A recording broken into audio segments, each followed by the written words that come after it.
Thank you for everyone being here. I assume you're still alive and that you are awake and that you feel inspired, because it remains significant when different people as a body comes together. But in my own preparation for this evening, and I will just try, as you are sitting here, we are all just discerning disciples, trying to understand what we are busy with. And maybe I'm completely wrong, but let me then talk out of my wrongness this evening, and then you can just roll your eyes at me for being wrong. But I just sense that there's so many people doubting whether the model or whether the thing that you are now busy with and the people you are working with, whether you are on the right track. It has to happen to Christians. It has to happen to each and every one of us. Just asking the question continuously, am I doing what I'm supposed to do? Are we still relevant? So many of us are struggling with that thing. Is my ministry, is my organization, is the way we conduct our business in our organization, is it still relevant? And I know a lot of you go through it because I also know a lot of you.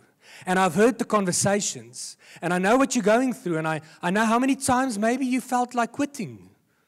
Maybe it's time to do something else, and I want to speak into that, and maybe the best way to do that is always, and you've heard Simon Sinek by now saying, why don't you start with the why? And one of the most significant whys in the Christian community is the vision of our original calling. And can you remember the original calling? If we needed to say for the Tshwane Kingdom in Indaba, we need to get a vision. We know what we need to do. I think Leon helped us with that this evening. But before that, we got a brand new vision that I would just like to remind you of this evening. And that comes out of a book, a writer with the name of Matthew, who right at the end of his gospel gave the Great Commission as our calling. And I don't know where you heard it the first time or where the penny dropped the first time that Matthew 28 is the significant word in your life. But just for one moment, reflect on how important that was in your life. Can I just read it to you? And I'm going to stand still at it this evening because I want you to not only just hear it, but I want to give you maybe a fresh perspective on this Great Commission. And maybe we just need to turn a few things around and then we can understand what we're supposed to do again. So can I read it to you? But I want you to close your eyes as I'm reading it to you. And I want you to quickly think and go back to your original calling, why you are doing what you are doing, why you started the Jelly Factory, Evan, or why Radio Pulpit, why did you start working there, or Willie Crew and the World Mission Center, why? The why had something to do with what you're going to hear in Matthew 28, verse 16. Listen to this carefully. Then the 11 disciples went away into Galilee to the mountain which had Jesus appointed to them. When they saw him, they worshipped him, but some doubted. Wow. Seeing Jesus, some are confident, I know my mission, I know what I need to do, but other people doubted. But listen what they did in any case. They worshipped him in any case. When they saw him, they worshipped him, but some doubted. So some people doubt the calling. And maybe you are there at this moment. Why don't you just worship with us in any case? Why don't you just stick to your guns in any case? Why don't you just keep on keeping on in any case? Because I think sometimes we will go through doubting phases in our lives. Can I encourage you this evening to say, worship him in any case? He's in any case worthy of it all. Okay, can we, if we can do that this evening, I think I can stop right now just to say, whatever your circumstances are, just keep on keeping on as the disciples did. And then it comes, it says, and then Jesus came, he spoke to them saying, and now you can close your eyes again and you can go back to that missions week, or you can go back to your grandfather sitting with you, and you can go back to the time you open up the scriptures and everything just made sense to you, whatever it was. But listen to these words just one more time. All authority has been given to me in heaven and on earth. Go, therefore, and make disciples of all nations, baptizing them in the name of the Father and the Son, and of the Holy Spirit. Teach them to observe all things that I have commanded you. And lo, I am with you always, even to the end of the age. Amen. And I almost want to say amen. Because there's nothing more that we're supposed to say. This is the Great Commission. This is the task at hand. This is eventually where we want to end up. This is eventually what we know we need to do. But I've been thinking about it a lot. And I did some study on the original Greek of the Great Commission. And I want to share it with you this evening because I think we are maybe making a small little mistake here that can actually help us to understand it better. There's a few words that you are hearing in the Great Commission, and I want you to just remind yourself of it. The first one is go.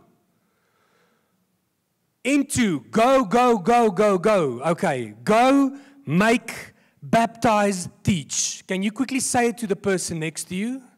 Go, make, baptize, teach. It's as simple as that. Go, make disciples, baptize them, Father, Son, Holy Spirit. Teach them everything that I have commanded you to do. And then the nice pudding is that God says He will be with you. While you are going, while you are making disciples, while you are baptizing, and while you are teaching, those four things needs to take place. But can I go with you this evening for a short while into the original Greek text? And then you will see that our translations maybe is not helping us as much as it's supposed to. And maybe I can help you to make a little paradigm shift this evening to see that maybe you can shift your own paradigm a little bit. Because you see, there are verbs that we can use here. And every verb in Greek, it's so difficult taking it back to either English or, in my case, most of the time in Afrikaans, because we do not have the vocabulary. We have one word, for instance, we call it love. But we need to understand what kind of love that the original author talked about. Is it erotic love? Is it philo love, which is a friendship kind of a love? Or is it the agape, unconditional love? Love doesn't help us that much unless we know in what kind of environment the author was when he used the word agape or philo or love. Then we can make the right decisions about these words. But the first word that I want to take you to is the word that we have first in our translation, which says that we need to go. Okay? Now, every time in Greek, when there's an important command, the verb will always be an imperative. Okay? That I can tell you, I'm not lying to you. It's just the works. I'm also not trying to sound clever or confuse you this evening. I'm just telling you what the truth is here.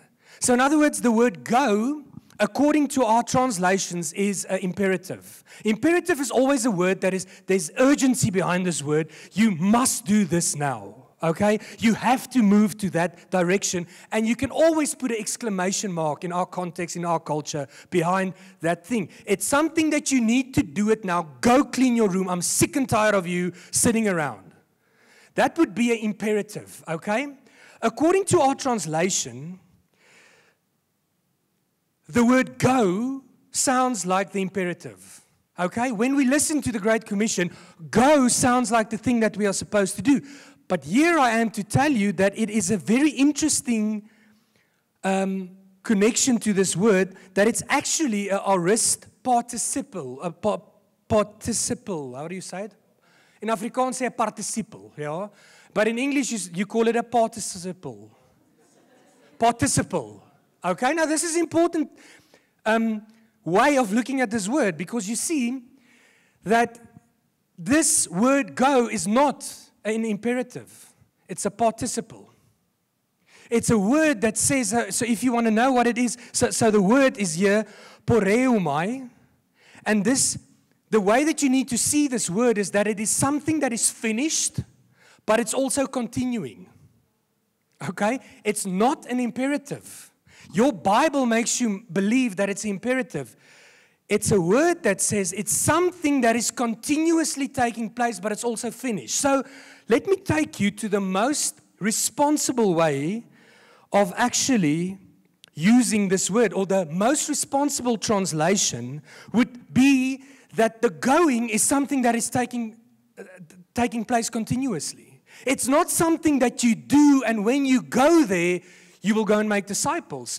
The word, or maybe the most responsible way of looking at this, in Matthew 28, verse 19, and I'm reading it now out of the Greek core, is a translation that would sound pretty much something like this.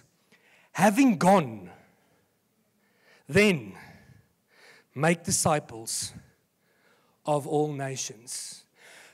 An easier translation would be, as you are going. And maybe you've heard this from before, but this word is not an imperative. So it says it as you are going. As you, in other words, are working for Radio Pulpit or for Hope or the Rhythm of Hope or the Frontiers movement, as you are with Campus Crusade for Christ, and you are figuring out what's the next, whatever it is that God wants to do next in your life, as you are going, the important thing, and can I tell you where the imperative is? There's only one imperative in Matthew 28:19. Only one thing that you have to do. The rest is as you are doing life. There's one thing that you need to do.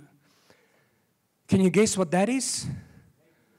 Go make disciples. And I think we are missing this currently in the church, in the broader Tshwane movement. I think we are missing the point to such an extent that we need to change everything that we're supposed to do, and we need to rethink it.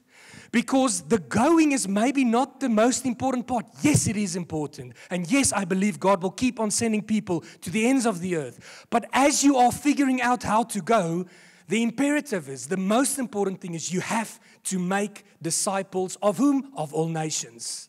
And that makes these kind of gatherings so significant, because we get together here and we remind one another that we have the ability to make disciples of all nations. But making disciples is not something that we're supposed to do if we want to.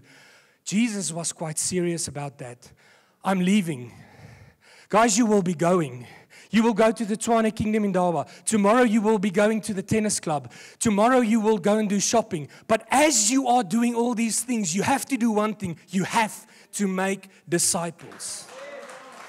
And I'm glad it excites you, because I think we have an incredible responsibility to a lot of people, because we need to figure this thing out. Matheteo, the imperative, and it's in the Greek. It's not my interpretation. It's not something new. But my Bible and your Bible sometimes make the going sound more important than the disciple-making part.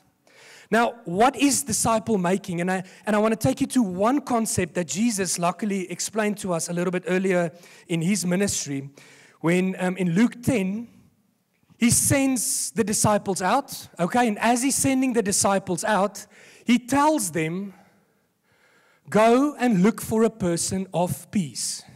Can we just stand still for a moment? Because, yes, I told you now, it's time for us to make disciples. Not time, all of us know we need to do it. But I'm scared that we miss the person of peace that is maybe someone that you're going to meet right here at the Tshwane Kingdom Indaba. What is a person of peace? A person of peace is someone that when you speak to them, there's just a certain kind of chemistry. You don't know why, but when I spoke to Leon, I just felt like we can do this thing. And all of a sudden, I realized that God is placing people of peace all around us. And the command is, go and make disciples of those people. If we are making disciples, what are we doing? We will teach them to obey. We will teach them everything that we know about Jesus. The one thing, as I'm sitting here, I'm thinking to myself, it's just a struggle in my head. At the back of this door here, not the door, the wall, okay? But there is a door. There's a teenage sleepover this evening. Whom of you are glad you're not going to be there? They're going to deernag, okay? They're very excited about it. They're going to play games until someone falls to sleep at 4 o'clock tomorrow morning. They're going to hate their lives tomorrow. But on this side, there's about 100 teenagers doing a sleepover. And my question is, the struggle that I have is, how can I get them to hear what these gentlemen have said this evening? Because I want them to hear that. But if I send a WhatsApp to teenagers and tell them, hi guys, come to the Tshwane Kingdom in Indaba, I am 100% sure none of them will come. No offense to the two of you or to me, they just won't come.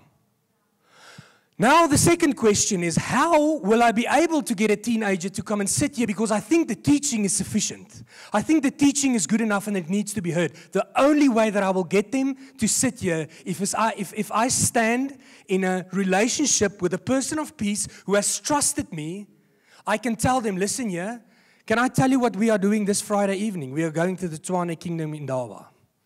Does that make sense to you? Maybe the content in our culture and in the context of Tshwane is good enough. Maybe we have enough content out there. Maybe we lack discipleship to get people to the content. Why didn't you invite someone that you are discipling at this very moment to be here this evening, right next to you? That's younger. That's not as clever. That is not so fluent in Christianese.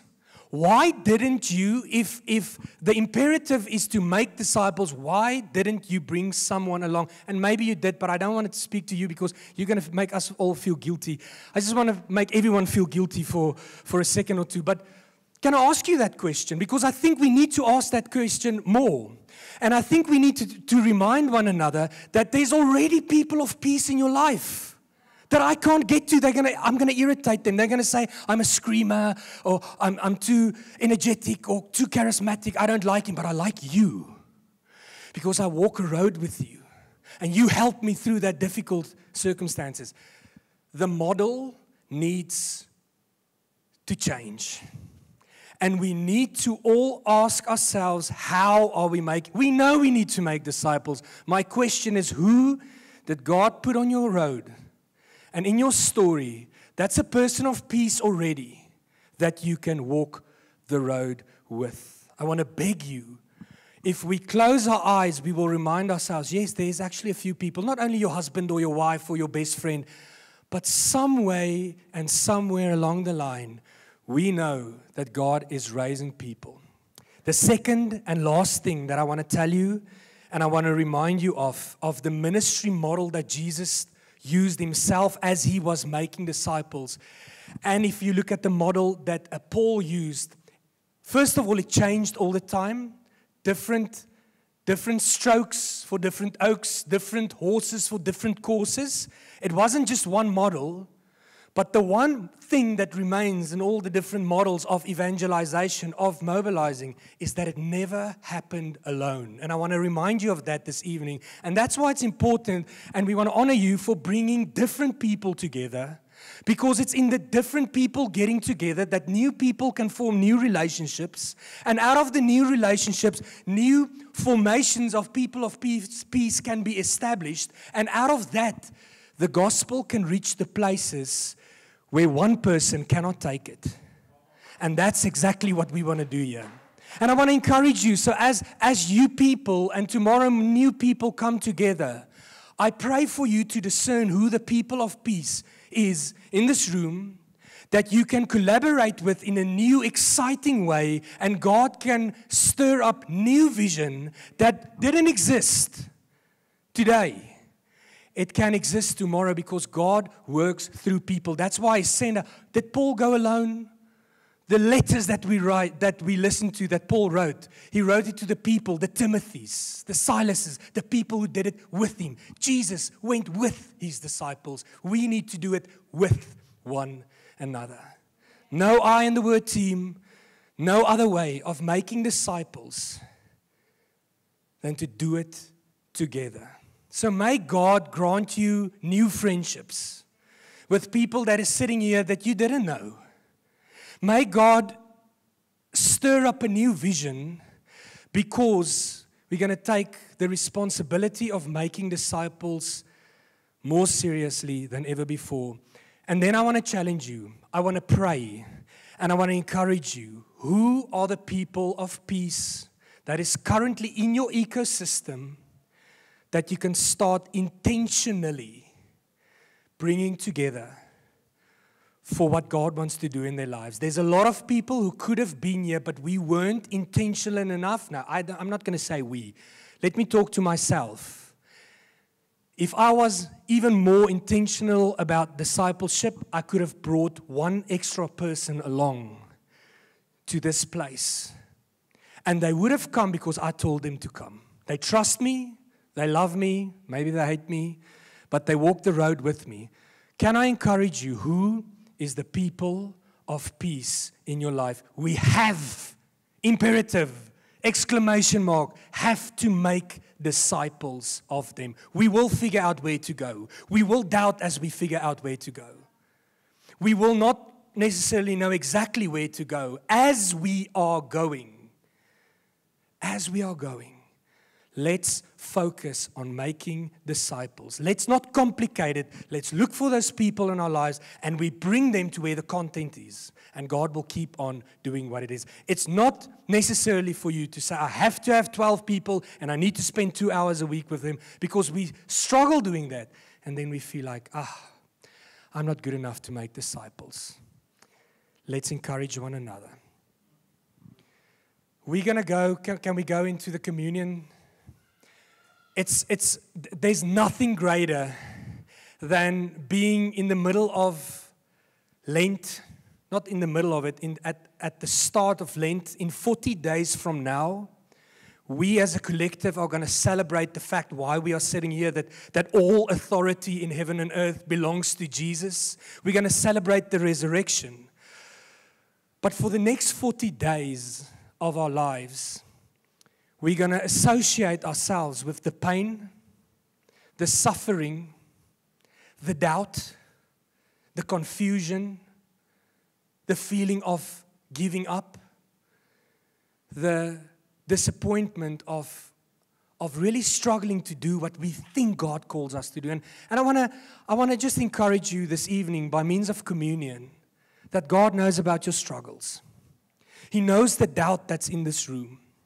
He knows who's struggling to worship. Maybe worship this evening was difficult for you because you're not sure if you're on the right track. I know of Jesus who went through the same pain, the same struggles, and he had the same human desires that you have. But I think it's sometimes beautiful to associate ourselves with this portrait of Jesus. So this evening, I don't want to present you with a communion of victory, but I want to present you this evening with a communion of reminding yourselves of the struggle and that the struggle is real. So can I ask you to take the signs? In Afrikaans we say the tekens. Do you say the signs in English? The symbols, I beg your pardon. The symbols. And this evening, and maybe you can play, if it's possible, maybe the band can start playing that's not the idea. But it can be that if you want to. Because I want us to be in the presence of God just for a moment or two. I want to remind you of your story that says, go and make disciples of all nations, but no one said it's going to be easy. So this evening, will you please present to one another the broken body of Jesus? And then as you're sitting there, can you remind yourself not only of Jesus' broken body, but of your own iniquities and your own body that you are actually captured in? Remind yourself of that this evening, that you are captured in a body that you wish was maybe different. Maybe you are sitting here with disease. Maybe you don't like what you look like. Maybe you're so concerned about what other people think of you. Maybe you are so concerned about what other people think of you. And I remind myself of Adam and Eve way back in Genesis 3. The first thing they did after sin was to try and hide their shame. And today, nothing is different from the human race. And the Jesus who died on the cross, whose bones were broken on the cross, wants to associate with you in your physical body that is not perfect. So will you take the cracker or the bread this evening and remind yourself that your body is not complete, that your body is broken, and that you're not a perfect person, but that Jesus also had a broken body. Let's use the bread for that.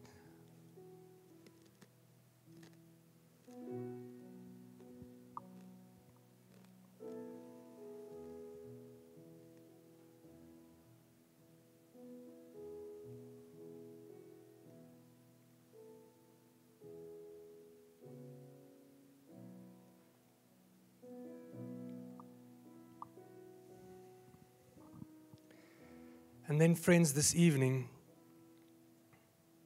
the wine, the symbol of wine, reminds us that Jesus died on the cross for our sins. But I want you to think of your own sins. Can I remind you that you are a sinner? And that part of the gospel that we're trying to spread by means of so many different things, whether it's audio Bibles or radio waves or just the evangelization on our campuses or whatever it is, that we tell people that they're sinful. And the sin is the crisis in our lives. But this evening, remind yourself of your own sinful nature. Confess this evening, Jesus, that I am a sinner. I'm first and foremost a sinner. That is who I was before you cleanse me of my sin. But this evening, just remind yourselves of your own struggles, your own addictions, the own things like when Paul said, I am so sick and tired of myself. There's things that I want to do that I don't do, and there's so many things that I don't want to do that I'm doing all the time. It's the state of us, the broken body of Jesus Christ. Remind yourself this evening, in Lent, that we are broken, sinful people. So, Father God, when we take the wine and we remind ourselves this evening that you washed our sins, we remind ourselves first and foremost, Lord, that we are sinful people. And there's nothing good about ourselves, not even one of us. Paul said to the church in Romans, not even one of us are good enough. And this evening, Lord, we associate ourselves with the fact that as sinful people, you opened the door for us to become unblemished and clean and washed white as snow by the blood of Jesus Christ. Let's remind ourselves of our own sinful nature.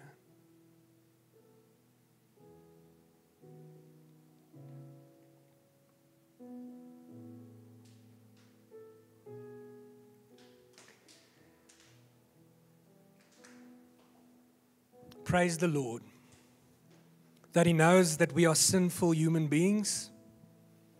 But despite all of that, there's a clear vision and there's a clear command on your story. Go. As you are going, please go and make disciples. Teach people who I am. Teach them about the Trinity. Bind them by baptism in me. But make disciples. Maybe as you're sitting here with your eyes closed, you see a person in front of you that you know that you can be one step more intentional with those people. Can you think of someone like that? Just raise your hand as a step of obedience. I can see that person. Thank you so much. Thank you for saying, Lord Jesus, and just speak that name softly so that Jesus knows that He has placed the right person on your heart. Jesus could handle 12 of them. Maybe He can entrust you with 6, with 8, with 1. Doesn't matter. Can you see the people of peace around you? Father, I come and pray that you will also bring people of peace together here so that your kingdom will come and that your will be done through the completeness of the body. We honor every single person in the body, as Leon also just said. We honor all of them. We celebrate them. And now I would just like you to pray with the person next to you, whatever it is on your heart.